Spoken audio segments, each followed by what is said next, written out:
Banyak pesara habis duit persaraan dalam 3 hingga 5 tahun sahaja. Ini menyebabkan ramai pesara hidup susah dan ini ialah realiti yang kita semua tidak boleh ambil ringan. Beberapa kajian menunjukkan ramai pesara yang menghabiskan wang persaraan dalam beberapa tahun selepas bersara.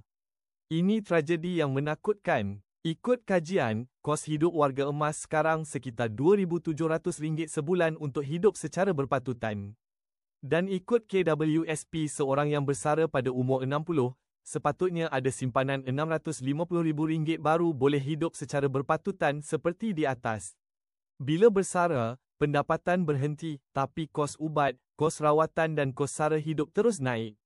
Sebab itu ramai pesara terpaksa kerja semula, itu pun jika kesihatan mengizinkan. Nak mulakan bisnes memang banyak cabaran. Tidak ada modal, tidak ada pengalaman dan tidak tahu nak buat bisnes apa. Bila buat bisnes belum tentu untung. Saya ada peluang niaga yang mampu menghasilkan pendapatan bagi menampung kehidupan.